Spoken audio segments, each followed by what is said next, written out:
Hey guys, welcome back again to Persona 4 Arena Ultimax. When we last left off, we finally finished off through Elizabeth's side, which really was the shortest one out of all of them, in my opinion. But overall, we discovered her journey of obviously starting after Persona 3, that she is the one who's trying to set free the main protagonist from Persona 3. And we overall finished up all of these. The ones with the gold ones, we still need to like do something first. That's why it's not 100%. But you know, maybe that's on the future. But who knows? So with that in mind, obviously, we can finally start the main game, Persona 4 Arena Ultimax. Now I'm not sure about from this spot in the game. There's gonna be specific points that comes up with a fight, so we definitely don't know what this is gonna lead to, but we definitely have to investigate. So without further ado, let's get right into it. Mysterious guest.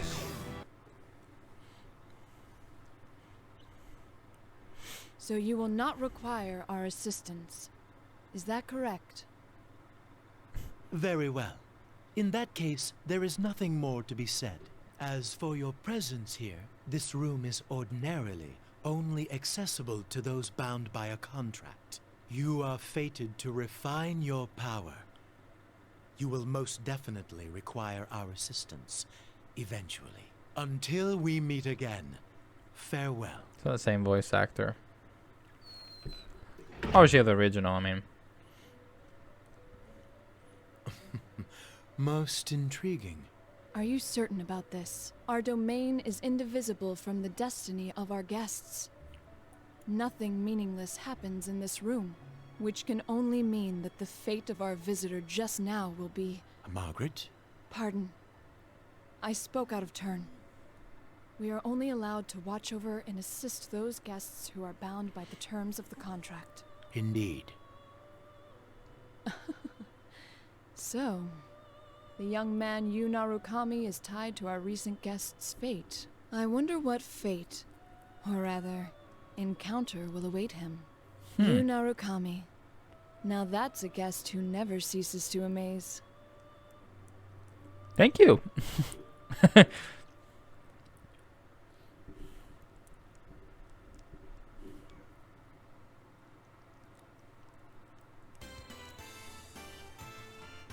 Well, for this time, I think I just put my normal voice this time.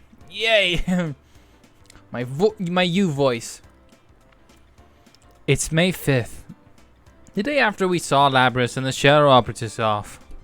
We're in the corner of the chaotic as usual Junes food court. I had a hunch this was gonna happen. Well, your hunch isn't getting us anywhere. What are we supposed to do? There's not a single open seat. That's just how it goes at Junes during Golden Week. And on Children's Day at that. If it wasn't this busy, we'd be out of business by now. Today's Children's Day? Huh? I should have brought Nanako. That's what you're worried about? Watching the kids run around, I think back to Nanako's face when I told her I'd be going out. She looked like she wanted to say something. I feel bad I didn't ask her about it. But given what came to talk about, I couldn't take her with me. I wonder if she's watching TV alone now, like she usually does. Yo, senpai, I got us some seats. So here right now, it's not, surprisingly, it's not a Troy Baker, which in the arena side is Troy Baker. But here is actually Matthew Mercer. So, to be honest, Matthew Mercer does a really good job here. Ooh, good job, Kanji.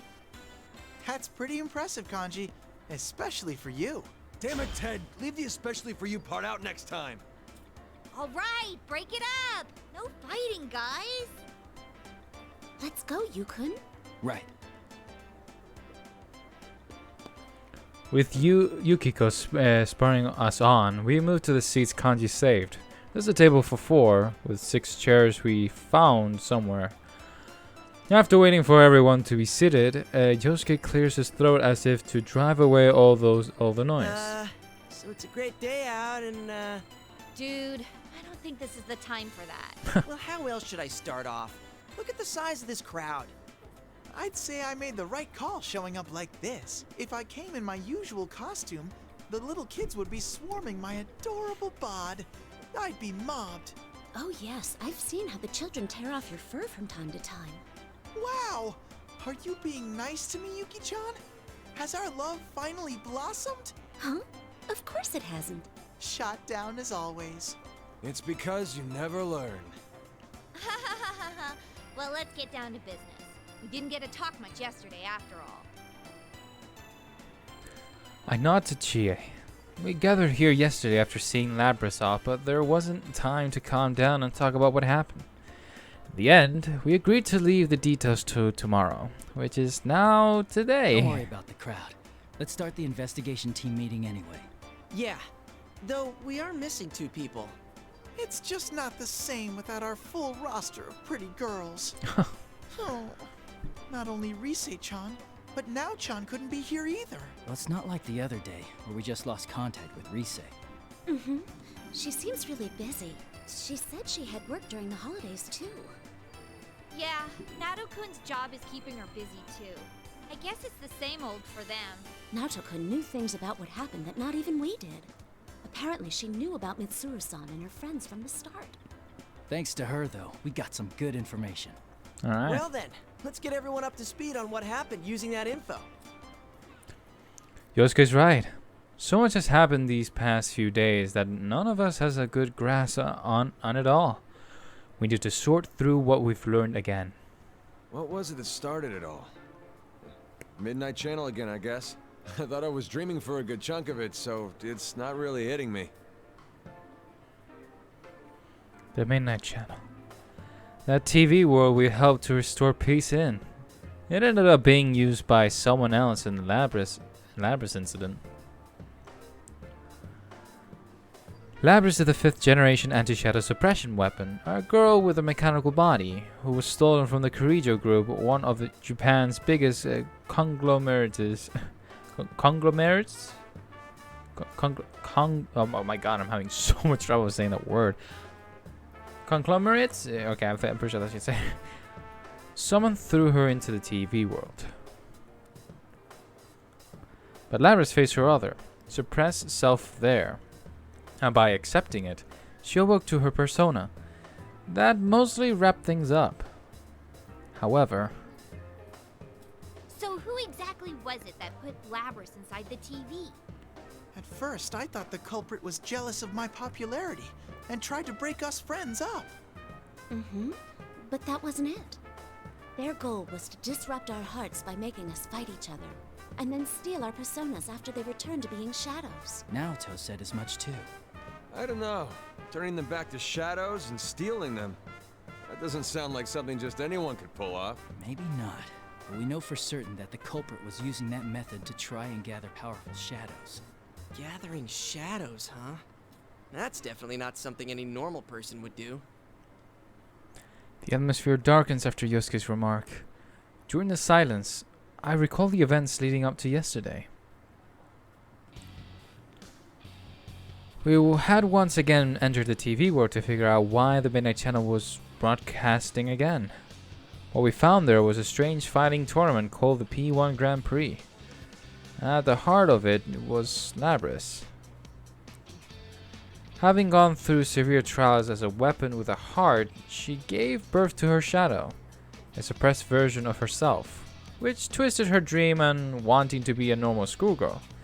It all resulted in the P-1 Grand Prix, designed to pit people against their friends. After we entered the TV, we got wrapped up in a battle just like Labras' shadow planned, and we were forced to fight one another.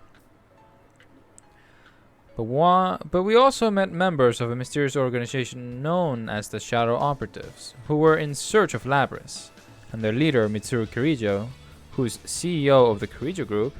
It was with their help that we conquered the tournament. They were using the power of personas before we were. It was reassuring in a way to meet people who deal with shadows day in and day out. But the case isn't over yet. We couldn't find why the culprit put Labras in the TV to begin with. We don't even know who did it. Mitsuru-san and her people seem to have some idea, but that doesn't mean we can ignore what happened in our town. So we made the decision to investigate the case on our own, too. That reminds me. How are things inside the TV? The thought suddenly crossed my mind, so I asked Teddy. After we settled the first case, the TV world turned into a beautiful place, but it wasn't the way anymore during the P-1 Grand Prix. I wonder what happened there after we saved Labras. The same. It should go back to normal eventually, but the P-1 Grand Prix had such an effect that it's still noisy there. Oh, but... Huh? But what? Quit mumbling and just spit it out. It's hard to say for sure, but I sense these weird presences. They feel kind of like shadows, but not really. Weird presences? You mean there's something strange in there? I don't really know. What could it be? The culprit, maybe? Maybe, but maybe not. We all look at each other after hearing Teddy's evasive answer. If something's in the TV world, it can only be a shadow, someone besides us who knows about that world, or someone who can use a persona. Huh? How would that make sense? The culprit wasn't a persona user, right? He did say that he used Labras because he couldn't enter the TV world himself. That's right. The only people who can enter the TV world are persona users. For a normal person to get in, they would have to enter alongside a persona user. If someone who doesn't have a persona falls in, for whatever reason, they are in serious danger. Either way, the shadows already dwelling there are, or their own shadow might end up killing them. So, wouldn't that mean this weird thing Ted's talking about can't be our bad guy? Or maybe the culprit can shove people into a TV even though he's not a persona user. I can understand Kanji's doubts, but unfortunately we don't have enough information right now to say either way. There's one more thing that bothers me. What is it? It's something Naota said. I'll tell everyone what Naoto left me with yesterday. She said that when Mitsuru-san's plane was hijacked as a diversion from Lab's kidnapping, the hijackers had no memory of their actions. They might have been brainwashed or hypnotized, but either way, it couldn't have been done by a normal person. There's so much we don't know. But no matter what the culprit was trying to do, if he was after us in the TV world, I doubt this case will wrap itself up. I agree. Oh, then does that mean... Too bad for Mitsuru-san, but we're gonna ignore her request not to get involved. When Mitsuru-san and her people left, they told us not to get involved in any further with this case. We knew why they said that, of course. They were worried about our safety. Still, So the investigation team's back in business. Yep. Feel a little bad doing this to Mitsuru-san, but we can't just leave this be. but I think for specialties, she's not dumb. She knows. She knows that you guys are gonna help her out. We can fight too. And heck, this is our town, so it's practically our duty to do this. I'm in too. After all, I am Labby-chan's knight. Plus, I can't sit on the sidelines after seeing what this culprit did to my world. It had gotten so peaceful thanks to you guys. I knew they felt this way, but I nod firmly after seeing everyone still in So agreement. it's decided. We have to return the favor of getting stuck with those strange epithets, too. Everyone looks away briefly after hearing this. Those nonsense nicknames that got broadcast during the P-1 Grand Prix made no small stir in our daily lives. Although personally, About that makes me so mad. What was that carnivore whose discarded womanhood stuff all about? I could swear people cross the street now when they see me. Really? I was actually pretty impressed. Huh? Is that how you think of me, Yuka? No, that's not what I meant. That reminds me. You seem to like that Sister Complex Kingpin of Steel nickname. Did he? Sensei, have you awakened to a new name? Should I call you Kingpin from now on? I wonder if it's just my imagination that what Yosuke said just now hurt worse than the nickname. All I meant was that those nicknames weren't that bad. Still, I admit, I was honestly impressed at how precise those taunts were in striking at each of our hang-ups. This sure has turned out to be some Golden Week. And after you took the time to come see us, too. True. No kidding. Shit got stirred up the day you came back. Like someone planned it that way. Maybe fate. Everyone nods at Kanji's words. Everyone except Yosuke. Unlike the others, he just shoots me a slight bleak glance. I know what it means, but I'll let him say it. That actually does still bother me a bit. What do you mean? Oh, I guess the timing? It's like whoever did this was waiting for you to come back. I agree with him. The incident with Labras happened right when I entered to Inaba for Golden Week. It was time as if whoever set this up was just waiting for me to get back in town. Well, I guess there's no need to think about that now. Oh yeah, where's Marie-chan? Yay! She's elusive as always. It looked like she was buying something at Sozai Daikaku the other day. What? Nobody told Emi-chan that Sensei was visiting? Well, it is Marie-chan we're talking about. I'm sure she's noticed that Yukun's back. Marie, she was another one involved in the first case we saw here in Inaba. So yeah, here also confirms Golden, which makes me happy because her involvement is as easily like anybody else. So I feel like that including Marie here is pretty much an okay thing. We helped her regain her lost memories, and she now protects this town as a minor goddess who supports the townspeople here. Huh? Then, why hasn't she shown up? I mean, if she knew that Senpai's back, you'd think she'd be the first to show. Definitely. What the? Where'd that lightning come from all of a sudden? Whoa, look at those insane rain clouds. It's gonna start pouring soon for sure. That's when I noticed that the thick crowd of customers here has gone pretty sparse. As if following the families hurrying back inside, we also get up from our seats. Sheesh, the weather report has been way off the mark lately. Oh, sorry, that's mine. Hello? Oh, Kasai-san. Moved away from Yukiko a little to give her some space to talk. That reminds me, Labras is a robot, right? Would she rust if she got caught out in the rain? Nah, I doubt it. The Kirijo group developed her after all, and they wouldn't be that cheap.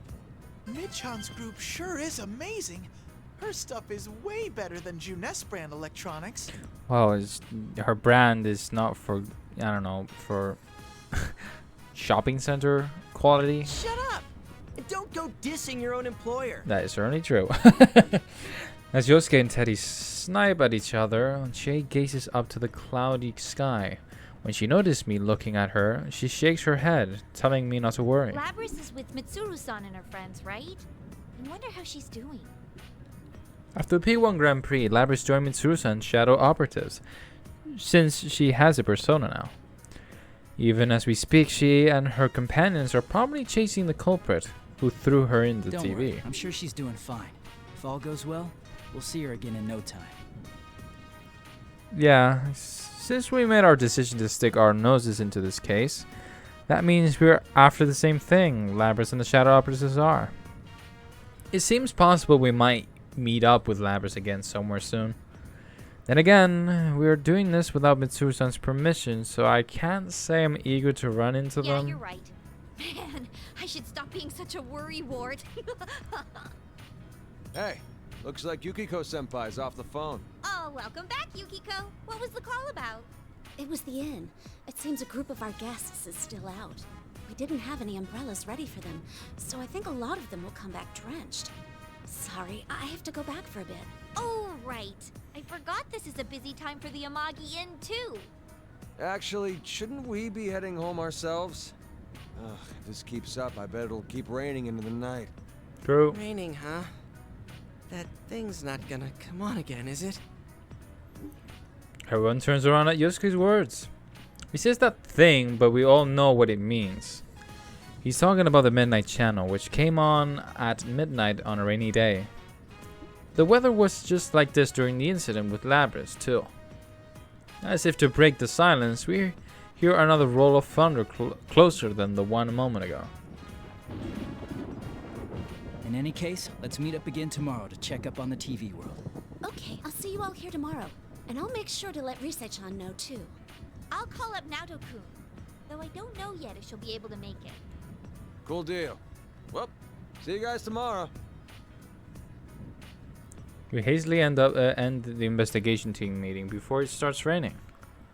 As I see Yosuke starting to leave after everyone else, I ask him about the issue he raised earlier. What do you think, Yosuke, about the timing of all of this?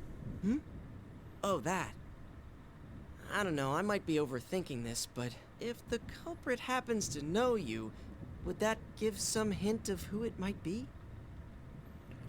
It was an understandable question, but I can't help but look askance at him. If the culprit had investigated me, of course he knows something about me, but not my plan to stay in Inama during Golden Week. It had to be a person who knows me, plus knew that I was coming here during the break. Is there anyone who'd know all that? Is it possible that it could be Adachi? Adachi-san?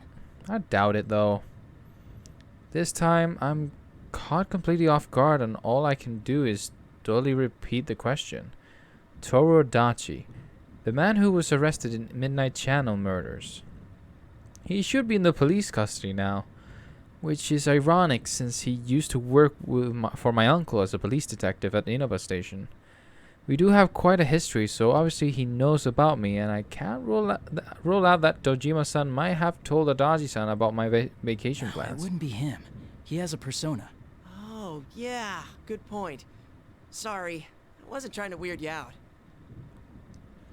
Yosuke's tone is apologetic, and he scratches his head. But really, I should be the one apologizing. I didn't just deny that it could have been Adachi-san, but because he's a persona user.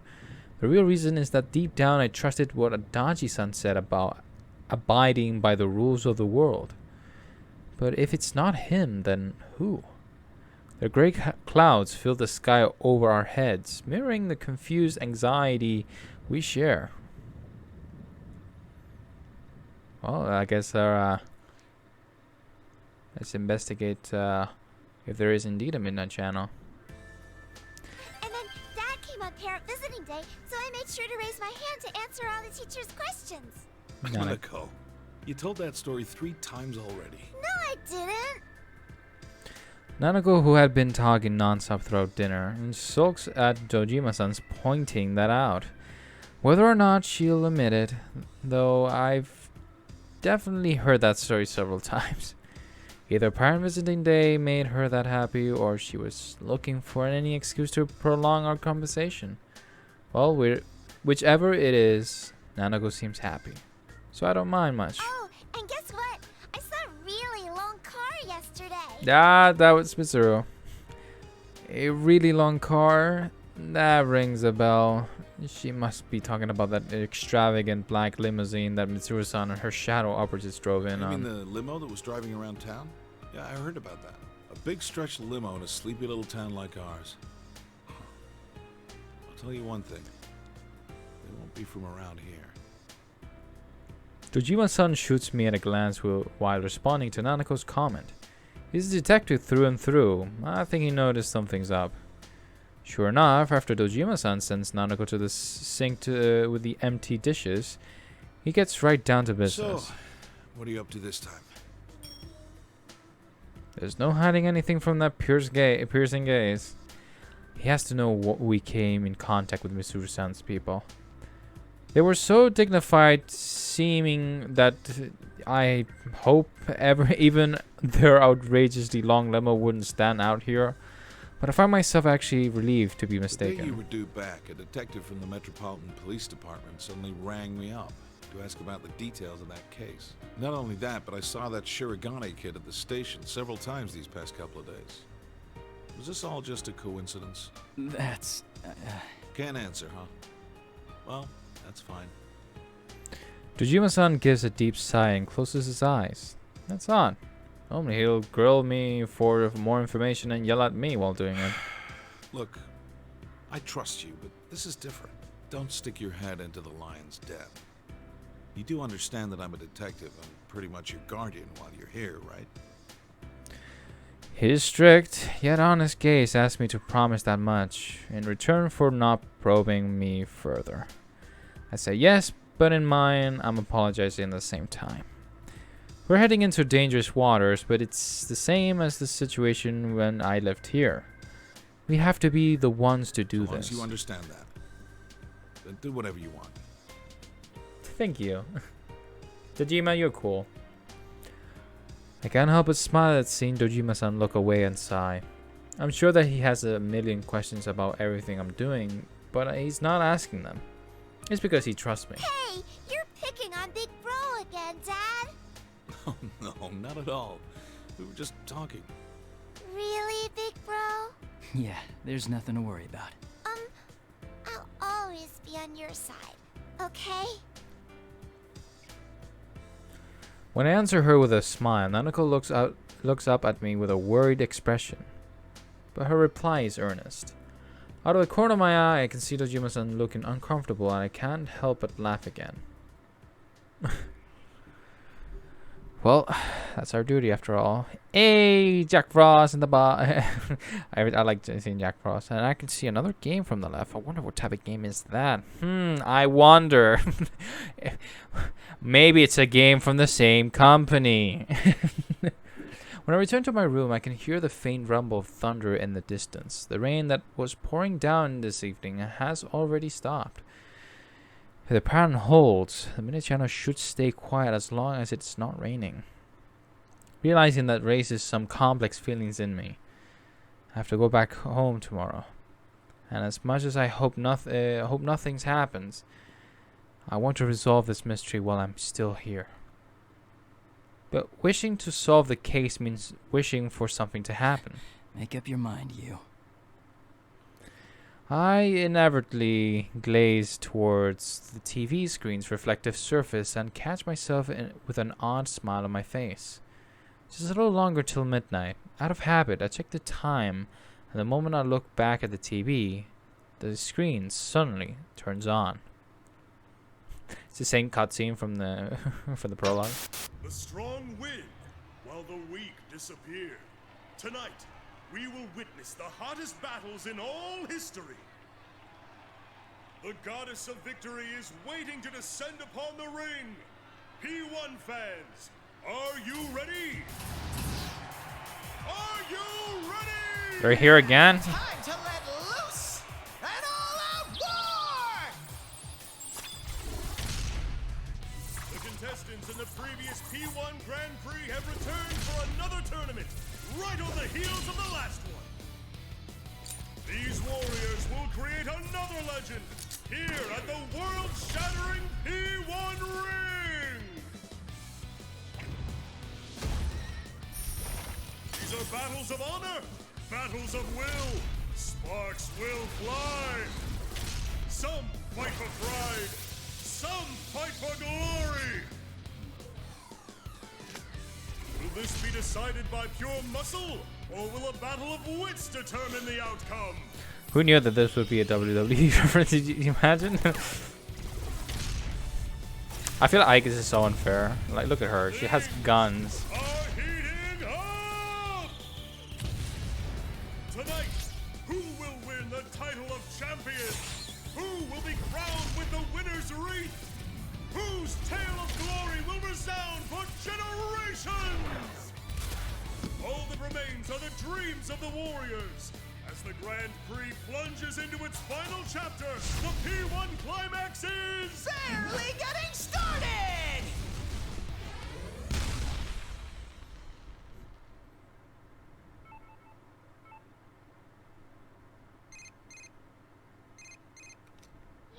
Did you see that? What the hell? Hello? Hey.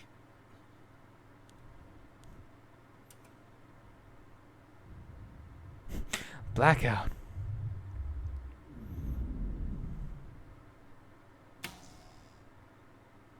Hey! What's going on here? What are you doing here? What in the world? The town! What are you doing here? Fog?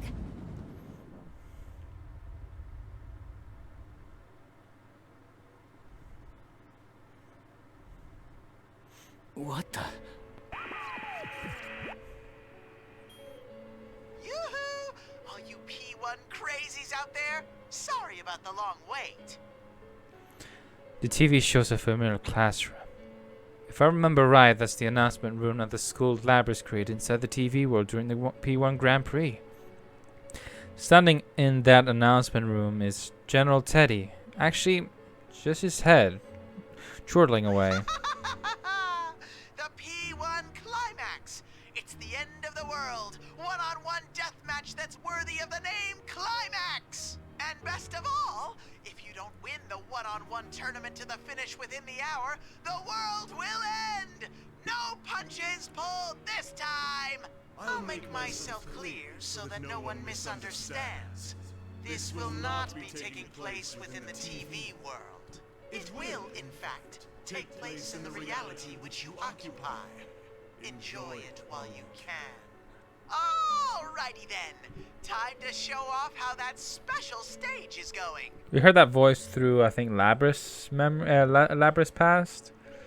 So, we really don't know who we're talking to.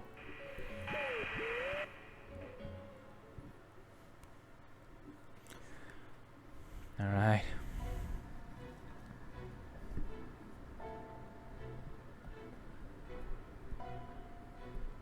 Wow, bring out some Persona 3 references here.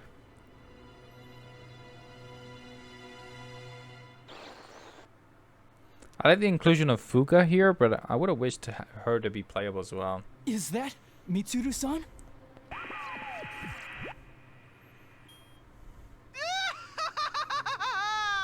What will be the fate of our captured queen and her loyal minions? Then again, if we don't have a champion, everyone's a goner anyway. So she'll be in good company.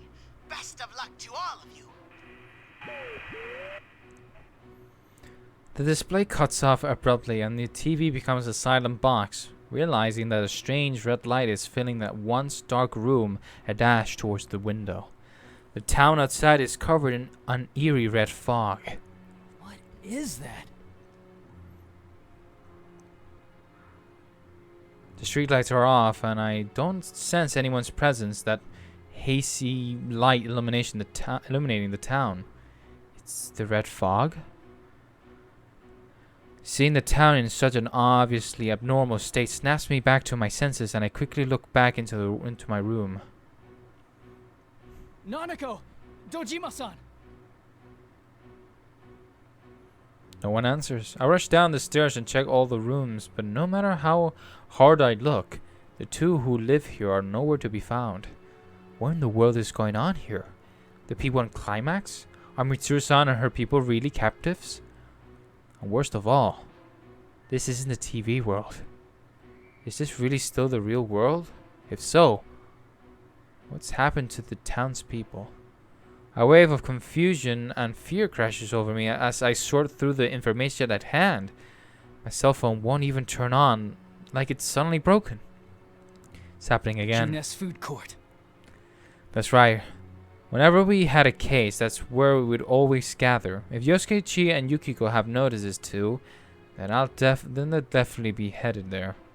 Teddy should be with Yosuke, so there's no need to worry about him. Kanji, though, he might head straight into the TV. I chuckle to myself at the thought, and a rare moment of humor in this looming crisis. I know where I need to be, so I quickly prepare myself. Whenever we need to fight, I was always clad in my Yasogami High uniform.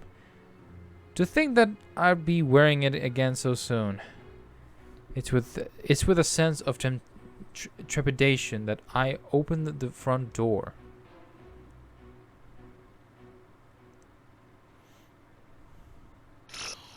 To be continued? What?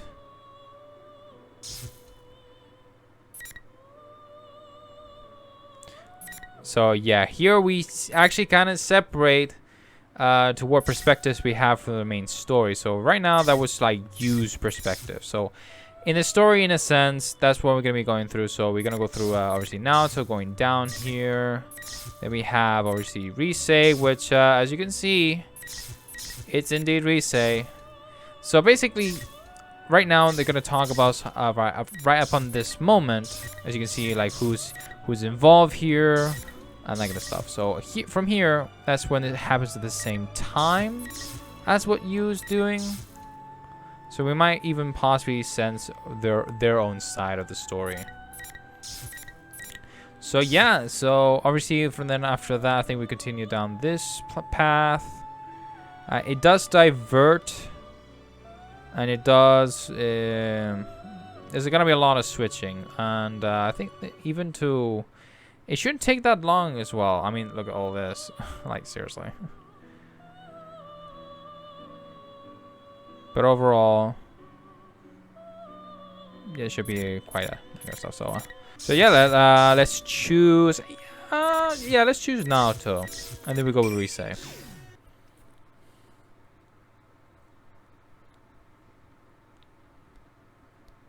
So yeah, now I'm gonna be switching voices now. The clock's ticking echoes through the room, and I look up from the file and I hold. It seems I yearn for some mental stimulation to distract me from the sheer volume of information I'm attempting to process. But when I look up, all that's before me are the tall stacks of files I brought in from the reference room. Even when I compared with the investigation as a detective, I'd only been in this room a few times.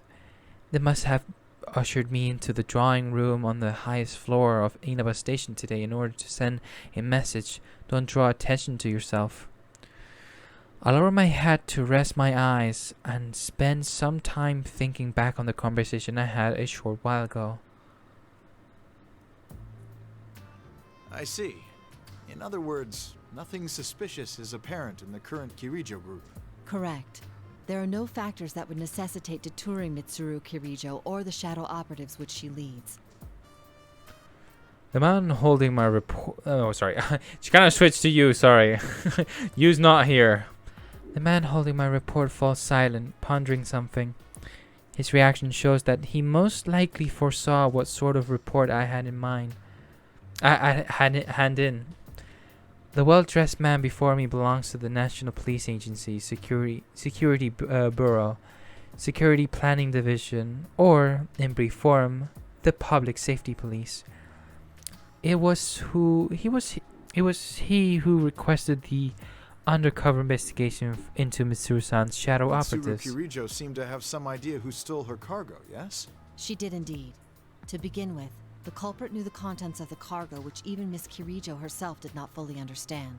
It follows that the culprit in this case was someone with intimate knowledge of the Kirijo group's dark secrets. How Mitsuru Kirijo deals with this culprit will surely shed more light upon her true motives.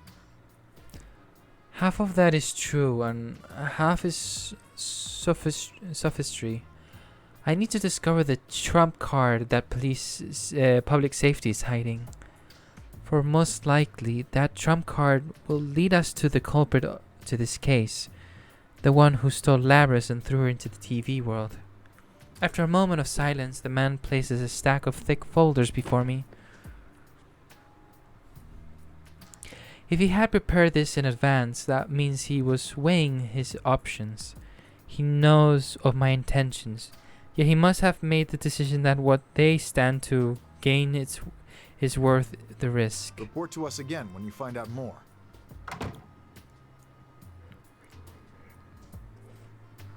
With that, the man leaves the room. It seems my gamble paid off. Whether I find out more or not, it's certain that something will happen. Labris' kidnapper hasn't been caught, and the case is ongoing. Even now, there may be developments somewhere. My friends on the investigation team must be having a strategy meeting at the food court around now. Though it's been a while since any of us have seen you, Senpai, so the conversation may have already digressed. Sighing, I force aside the twingy of loneliness and drop my gaze to the file that my gamble won. The Kirijo Ergonomics Research Laboratory. An organization specializing in research upon shadows. What I demanded of public safety was an investigation documented on a Kirijo Group Research Institute which no longer exists. The founder of that institute was Mitsuru-san's grandfather, Koetsu Kirijo. The contents of that report were filled with matters that were hard to believe. The Dark Hour, a different world populated by shadows that seems to intrude on the real world. The mysterious, almost alien artifacts known as plumes of dusk that can induce a personality. Humanoid robots called anti-shadow suppression weapons that were developed to oppose shadows. Artificial persona users who gain their abilities with special drugs. Had I not seen Aige-san and Labrys with my own two eyes, the supernatural contents of this file would seem ludicrously implausible. A flood of shadows and the manifestation of personas. There are many similarities to what we experienced. The chief difference is that their catastrophe was artificially induced in the name of research. I sense an unwavering commitment to duty from Mitsuru-san and her team. Though they, like us, are persona users, the honors in this file must be why I detect a very different type of resolve from them. I hesitate to look into such matters without their consent, but I doubt they would volunteer much. For what I can deduce based on this, the culprit in Labrys' case is, without a doubt, related to Kirijo and ergo research. The clue that leads to the truth has to be here. And if by chance something were to happen to Mitsuru-san and her people, we would need to know more about our own common enemy. Shuji Akutsuki took the position of chairman at Gekkokan High after ergo research was disbanded.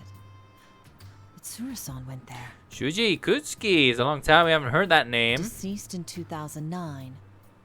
Cause of death: falling from the school's observatory.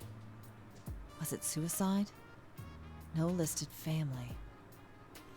There's no other information in regards to him in the document I gained from public safety. The simplicity of the section in regards to this Shuji Akutsuki, an obviously important person, oddly left an impression on me.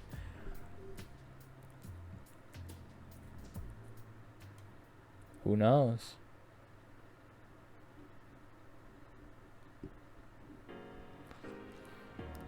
I finished reading over the material, but to be honest, it tells me a little. Most of the principals involved are already deceased, including Koetsu Kirijo, Shuji Akutsuki, and the persona users whose abilities were artificially awakened. Still, I do learn something. The culprit's objective in Labrys' case had similarities to the purpose of ergo research, to deliberately gather shadows in order to fuse them together. If that was the objective, wouldn't the TV world have been in an ideal place for a test run? It may be best if I check inside of the TV world once more. When I open my cell phone to share my findings, scan through, they may be scan through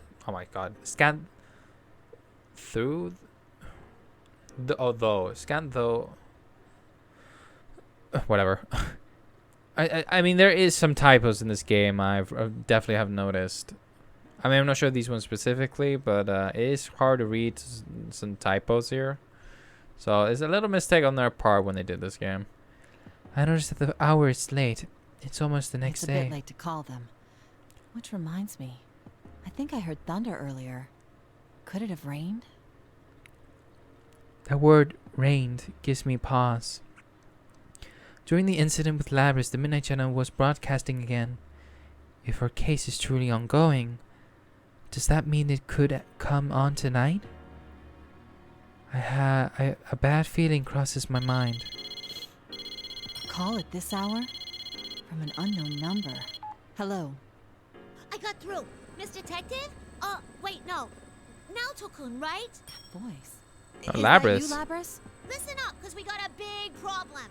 Mitsuru-san and the others were on their way to Inaba, but they've gone missing. Missing? So we were gonna go look for them, but these weird guys came barging into the Shadow Operatives lab. I'm the only one who got out. The Shadow Operatives research lab was attacked? Could it be the enemy? No, that's not it. This is most likely. Lathers, calm down. Can you describe anything unique about the people who invaded your headquarters? Unique? They came in a big group. They wore suits. They showed this paper-looking thing, and they said something about an investigation. Just as I thought. Public safety. Had my suspicions, but there can be no mistake. Though the Kirijo Group and Public Safety are formally in cooperation, Public Safety privately has a low opinion of the Shadow Operatives.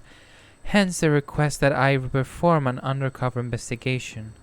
They must have found out about Mitsuru-san's disappearance and used it as an opportunity to launch a compulsory investigation. But Mitsuru-san's disappearance, could it really be related to Public Safety's move? Labrys said a moment ago that Mitsuru-san and her people were headed to Inaba. Why? While I think carefully, sorting through this new information, I asked Labrys for more details. I understand. What's your present situation? I can't go back to the lab, right?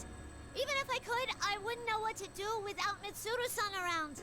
But then I found out the Shadow Operatives got these special folks who only get called up in emergencies. I just met up with them a minute ago, and we're about to go look for Mitsuru-san and them. Understood. I'll cooperate as well. I'm sure the others won't say no either. We'll all try searching for Mitsuru-san. Really? Thanks! Labrys, there's something else I'd like to ask. Why was Mitsuru-san headed for Inaba? If I remember right, they found a weird shadow reading over there, so they were gonna go look into it. A weird shadow reading? An abnormal shadow reading is detected in Inaba, and Mitsuru-san and her people go missing when they head out to investigate. Even if this is unrelated to the public safety matter, I can't overlook the detail. Mitsuru-san and her people are persona users and extremely skilled ones at that. If they are in a situation with no means of contacting help, then whatever enemy they face must be formidable. And the first such enemy who comes into mind in this culprit who kidnapped Labrys and forced us to find the P-1 Grand Prix. She said the reading spiked all of a sudden. Did something happen over there? Nothing springs to mind. Oh, sorry, hold on a moment. I checked the clock on the wall of the drawing room. It's almost midnight. If there wasn't a normal shadow reading, the Midnight Channel could be involved. I need to find a room with a TV. Sorry, but let's continue this on the move. We should meet up at the very least. Actually, is that a helicopter I hear in the background? Yeah, I'm surprised you can tell. We have a maid piloting one right now. Wait, what? I must be Mitsuru's maid. A personal helicopter and a maid piloting it? I never thought of my family as poor. But thinking back to that limousine, the Kirijo clan seems to be on a completely different level. Let me think of a place where a helicopter could land around here.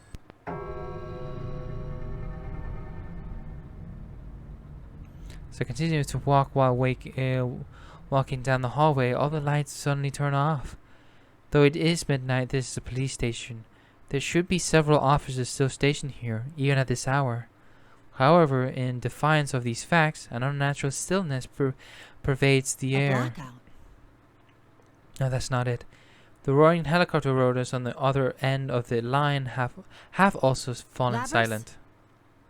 My cell phone has gone dead, as if the batteries were drained. I try a few things, but it won't even turn on. Have all the electronics here stopped working so suddenly? I open a nearby door to get a better look at my environment. The empty room is hazily lit by an eerie red glow coming from the window. Walking to get a clear view, I gasp at the sight of outside, and an obvious pall has fallen upon this quiet rural town. Red fog? Look at that sight. I mean, who knew we would ever get to see this moon again? Seeing the town enveloped in fog, I can't help but remember that last year's case. with a foreboding feeling that the situation has taken a turn for the worse, I quickly leave the strangely empty Inaba station.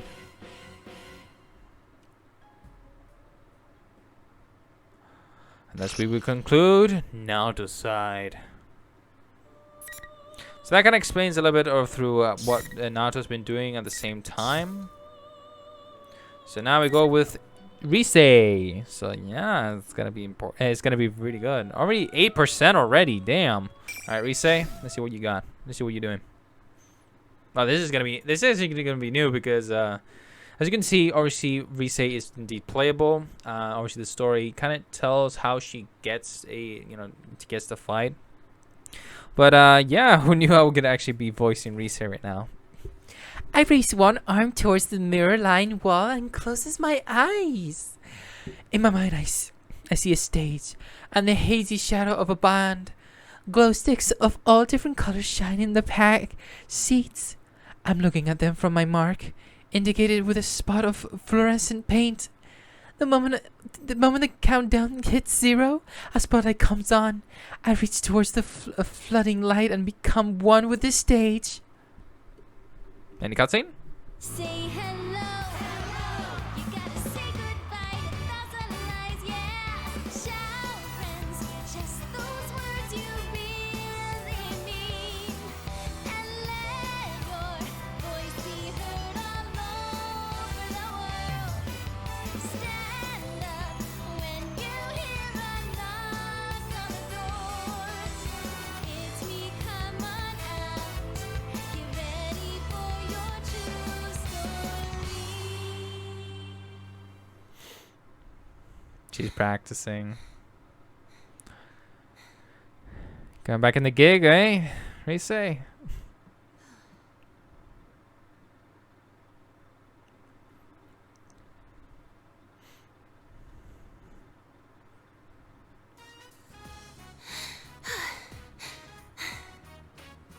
I say calm my breathing and look towards the clock to check how long the performance took me. I see where its 2 hands are pointing, jolting me back to reality in a hurry. Crap! I didn't take my bike today. I wonder if I can make the last train. I guess you wanted to go as Night, well. everyone. I'm off for today. Oh, already nighttime. Ooh. I hurriedly address the people I pass as I fly out of the studio. After a mad dash to Okina Station, I barely make it into the stop train. Okina Station. Keep that in mind. Made it. I take a breather as the train slowly pulls out. The last train on a holiday is usually pretty empty, so I sit in an open seat and get my tunes from my bag. There's a new song on there they just gave me this afternoon. Today felt so long for some reason. So this is memory. It's gotten a lot later than we expected. Are you still okay on time? We saw you as an NPC. Now you have a sprite. You didn't have to give me a lift, you know. I'd have been fine. That's not the issue. Come on, I'm your manager. The reason Inose-san seems so happy is because of the news we got earlier. When our president called us back to the office from the shoot today, we were greeted with a new song for me and a detailed plan for my comeback. Still, I had no idea that the boss was putting together such a detailed plan for your comeback. Well, I'm grateful and all, but I just don't think I'm ready yet. That's not true. We've all seen how hard you've been working. You're much stronger than you were.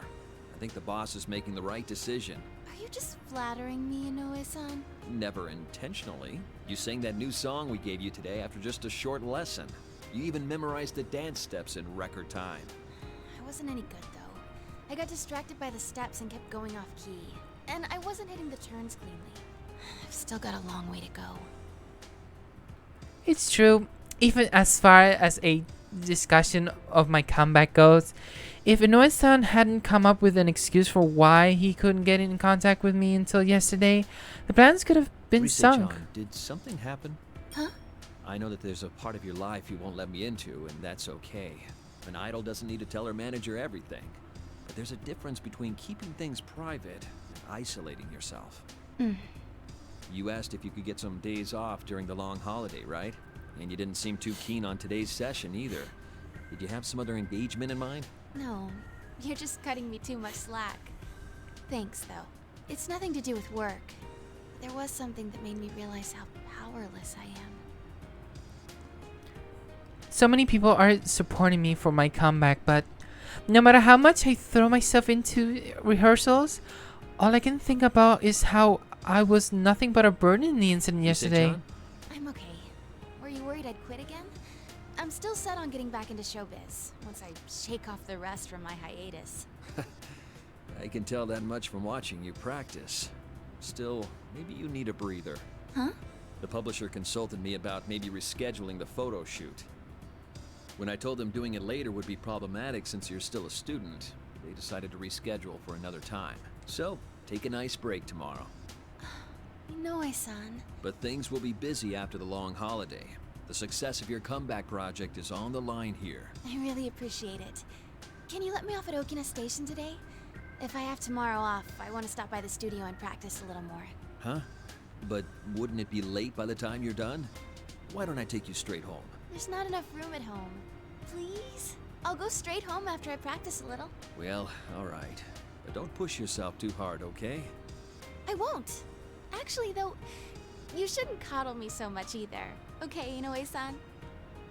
Huh. Life of an idol. That's pretty interesting, though.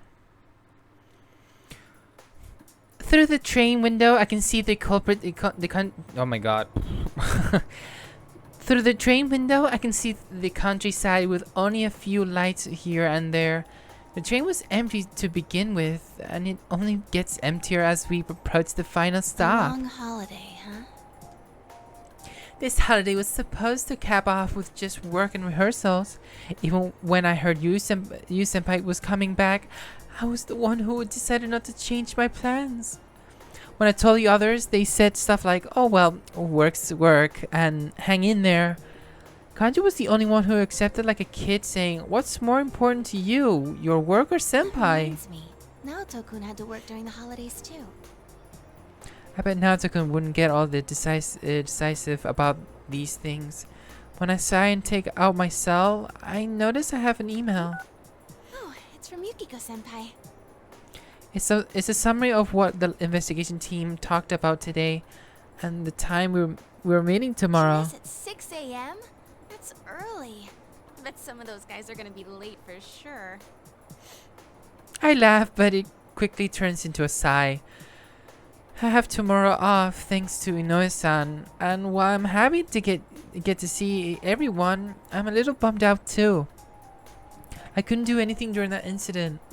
I don't remember anything else about that day after I finished shopping for dinner at Junes.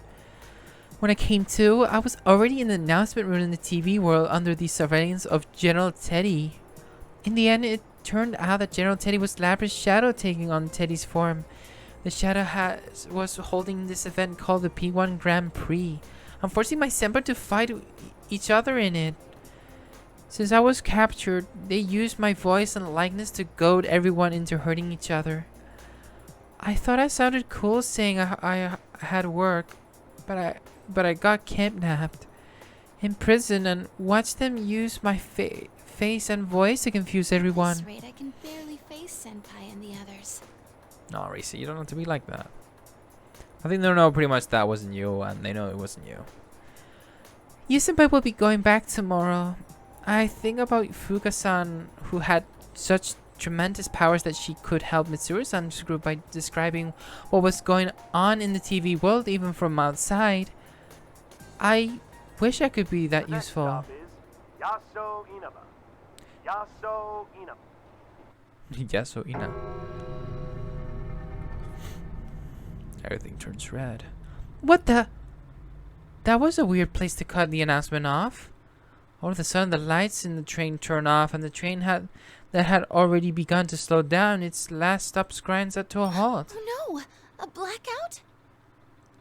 I look out the window to check. A huge red moon dominates the sky, and in the direction the train was heading, there looks to be a giant red cocoon. Is that a fog? Inaba's that way. I turn around. There's no one in the train. They're all disappeared. The train car was pretty empty. But I'm positive I wasn't the only passenger before. Hey, what's going on? Oh, right, my cell. Thinking I might be able to find something out of contact someone. If I contact someone, I look at the phone I'm still holding after checking my email. But it seems to have turned off by itself since the screen remained black.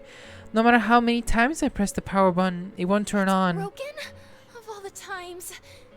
Guys, you senpai. Apart from the confusion, a sensation I know all too well starts to rise in me. I can't believe it, but there's no mistake. This feeling. It can't be. It's like I'm inside the TV. I'm moving before I can think twice. I yank open the door using the emergency lever and jump out of the tracks. I begin running toward the Yasuo Inaba's train station. Now's not the time to stay and cower here. So that's how we conclude her story as well. To be continued. So obviously here I think it should open up because now we have Ooh, Yosuke. What do you have, buddy? And he's with Teddy, so interesting. I think I have enough time to do at least this one. I'm not sure how long this would be. As you can see, it's gonna definitely prolong, so I'm not sure there's gonna be any cuts. But it should be interesting, so yeah, let's go right into it.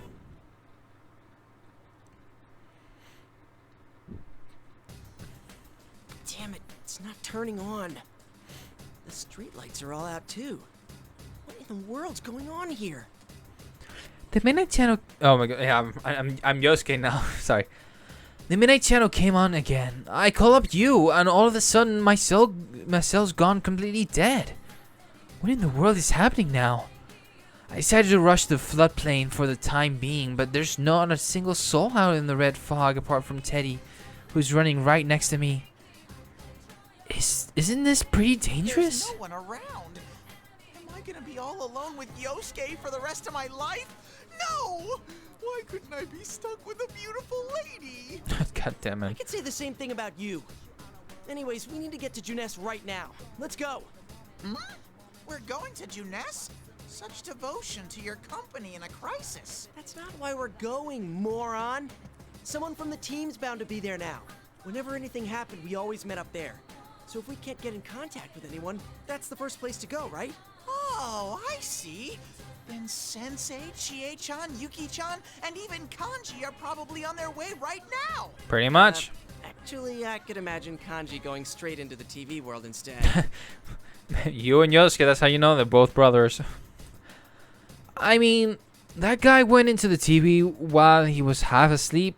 It wouldn't surprise me a bit if the first thing he thought was, I better go into the TV world, TV right now. What was up with that midnight channel earlier? I've never heard of it starting before midnight. And what's up with the countdown? This isn't New Year's Eve. It's a good thing we were in front of the TV. If we missed it, the world could have ended without us even knowing. Dude, don't even say stuff like that. If I'm remembering right, he said something about a one-on-one battle within an hour.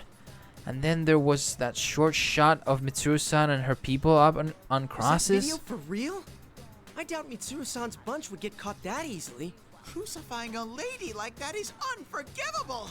Yosuke, let's hurry and meet up with everyone so we can go rescue Michan. Right. You're really fired up about this, aren't you?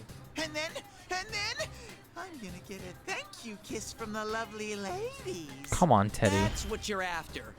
How much of a horn dog can one bear be? Huh? Don't you like Michan's amazing bod too, Yosuke?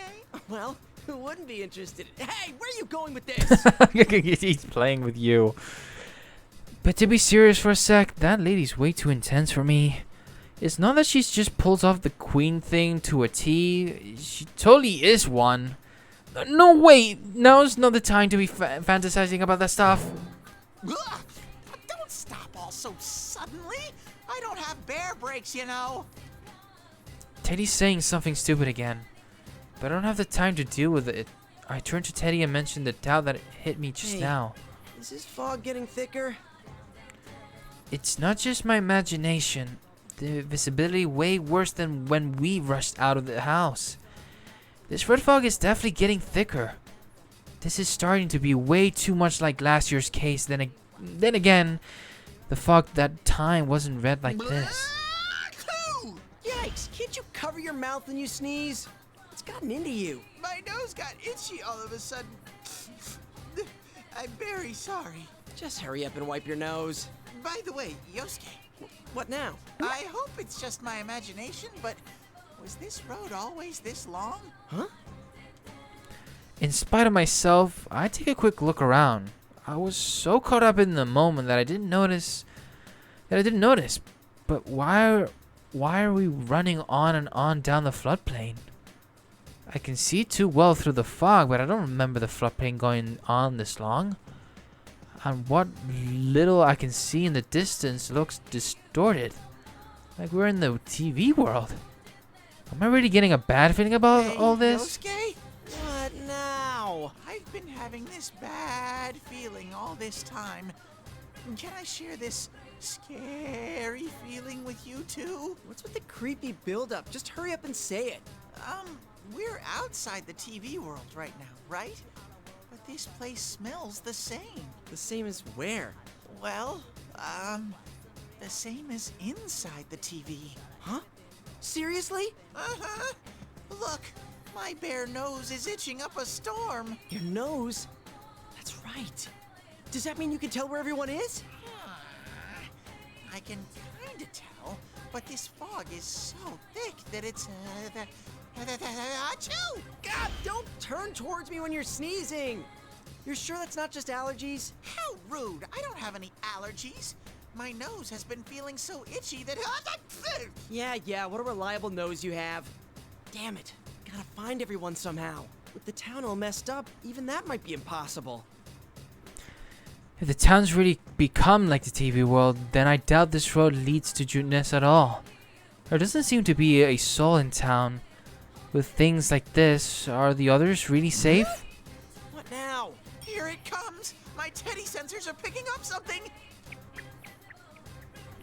I don't know what he picked up, but Teddy begins running down the riverbank. Wait, what the heck is he doing running ahead all by himself? I hurriedly follow him into the riverbed. You still haven't told me what... Huh? Is someone coming? Sorry about the wait. You? How did you get here? Yosuke, hold on a sec! Huh? Not now, Teddy. I'm glad you're safe, you. Of course. So you're with Teddy after all. He sounds very different. Well, yeah. You're acting kind of strange. What's going on? What worthless vermin who can't survive without huddling together. Huh? Worthless vermin? Something's not right. You doesn't seem his usual self. In the last P-1 Grand Prix, there were times when the other person was hearing something different than what we said. That was because Larry's special function was messing with our senses. Could the same thing be happening here? Yosuke, no! That's not Sensei! He has a strong, shadowy stink! What? The youth here smirks in a total evil way. Yeah, Teddy's right. This guy definitely isn't you. It's too late. Now, bring on the rain. Yeah, this is the first time actually we see like the protagonist's shadow, so it's pretty much interesting here. What the? When this thing that looks like you raises his hand in the air, 4 glowing red pillars fall from the sky to surround us, lodging themselves in the ground. Teddy has to roll backwards on instinct to avoid getting crushed by one of them. So basically, it's like a ring. I'm gonna die! Oh my god. Teddy, are you okay? Ugh. I try to rush over to him, but in the corner of my eye, I see one of the red pillars give off an eerie glow. Ow. The next moment, I ran right into an invisible wall. That really hurt. I feel like my nose is gonna fall off. This is another thing that just like the P-1 Grand Prix the other day. Huh? You really don't learn, do you, Yosuke? This is the P-1, so obviously the rule is that only the winner can move on. Now, it's about to begin. The first battle of the P-1 Climax. Is everyone ready? You again? Yosuke, the fake Teddy's back! You're General Teddy? Seriously? But you were just Labrys's... What are you talking about? You're such a grown ranger, Yosuke. It doesn't matter who I am. Continue this idle speculation, and you'll lose your life rather quickly. Alright. This isn't good. I sense something and instinctively dived into the side. After I do a quick roll on the hard ground, I hurry to get back on my feet. I look back to where I was standing to see the sword you swung hitting that exact spot. Holy shit. If that had hit me, I would have been practically dead. What was that for? There's only one thing that happens in the P-1, so hurry and draw your weapon, Yosuke. What are you saying? You seem a lot like you. I can't tell if you're being tricked or not. Yosuke, there's no need to worry. What you're looking at now isn't Sensei. It's a complete fake that I made. So now that there's no need to hold back, go fight it! A fake? That's right! What really draws in the crowds at a fighting tournament are chaotic, intense, neck-and-neck battles! So the great General Teddy went to the trouble of ginning up shadows to settle things with you guys. He made this thing? Yikes. You here looks exactly the real deal. Where did General Teddy learn that trick?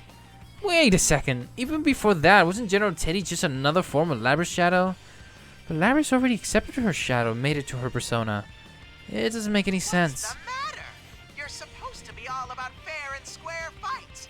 Why won't you hurry up and start this mano-a-mano rumble?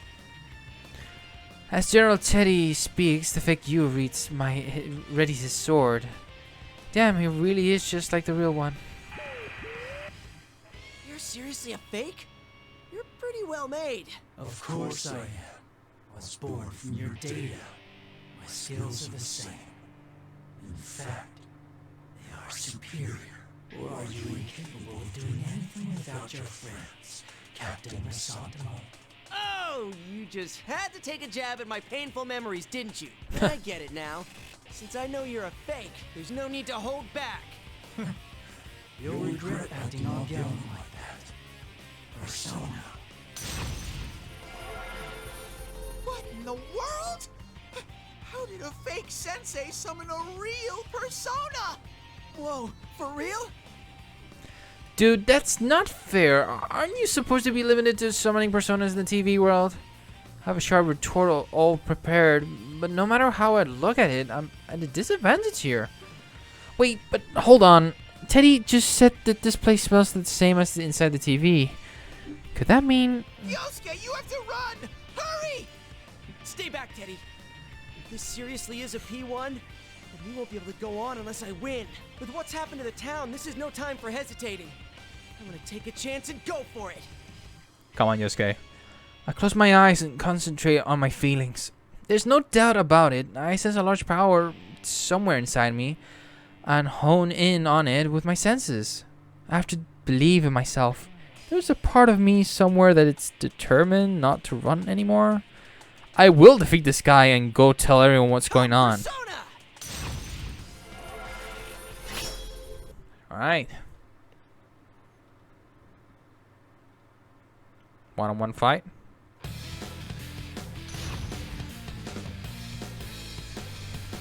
And no bookmarks either.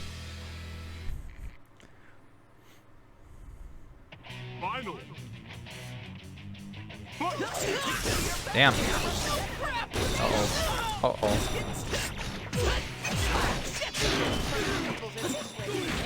Down here.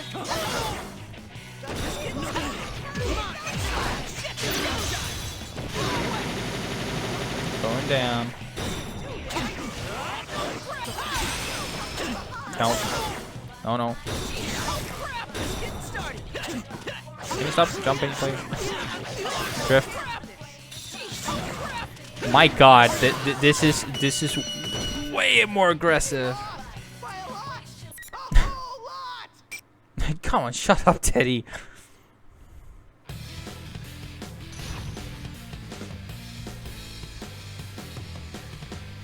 Let's give this a go. Final.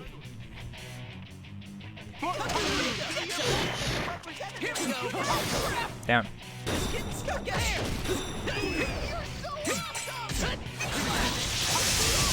Bitch.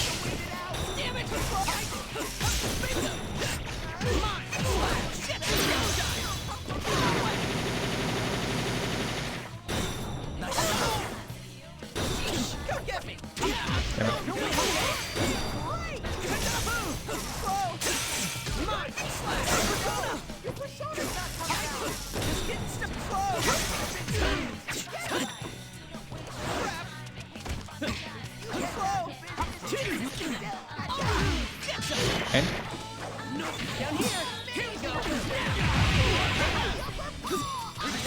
oh. What? What did he do?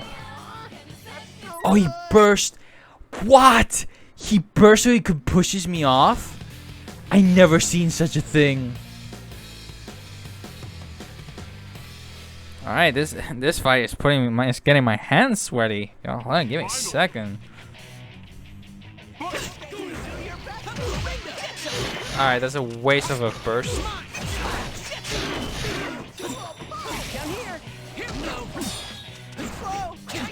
Damn it. That's how you use it. No.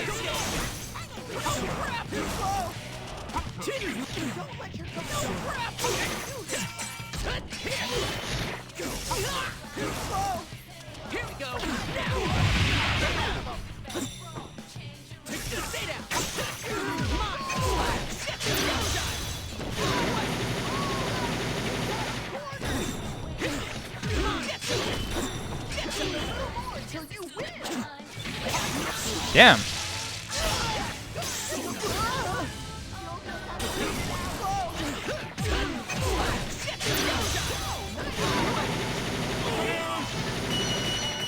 All right. There we go. Damn, that was tough. I win. The moment I declare victory over the fake you, the red pillars surrounding us shatter with a twinkling noise. If the P-1 rules are still apply, that must mean the invisible walls are gone now. But man, even though he's a fake, he was pretty tiring to fight another Persona user.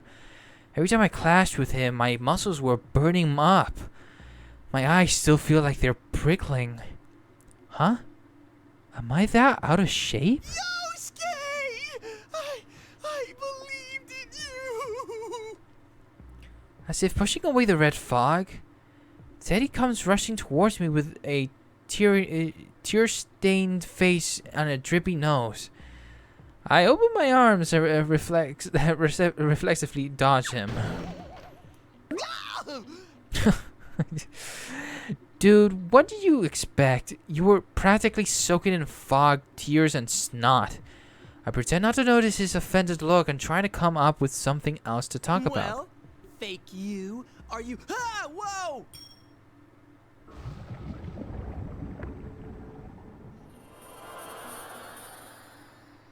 When I turn around, the fake you starts to melt into black goop before my eyes.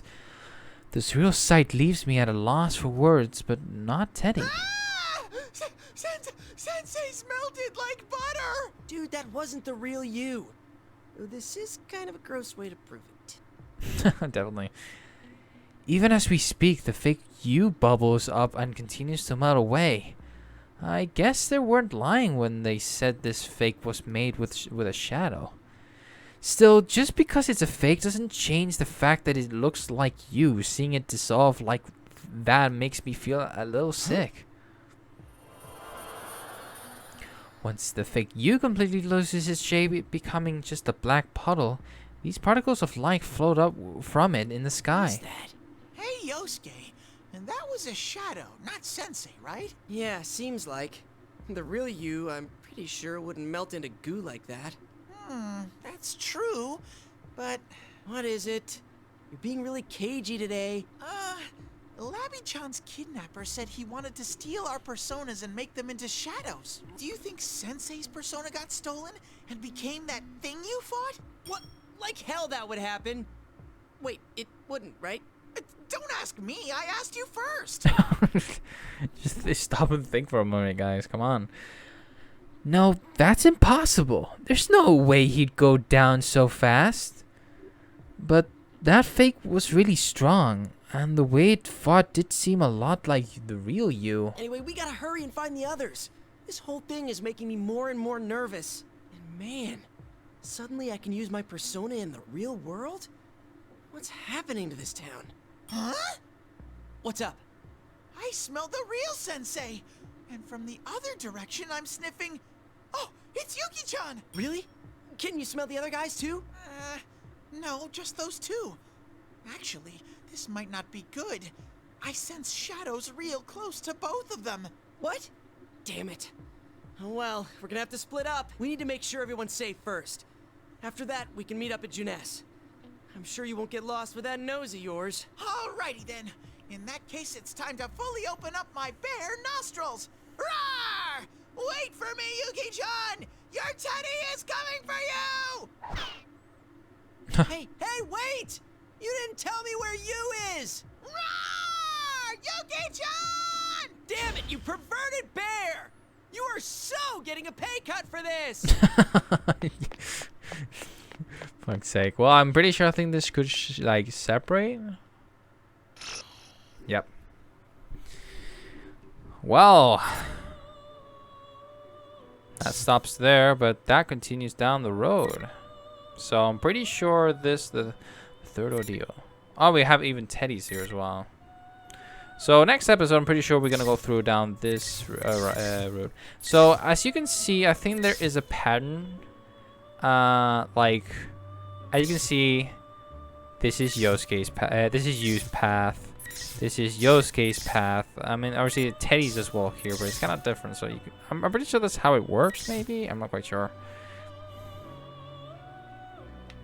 But it's kind of like tying everything in, so that's one thing.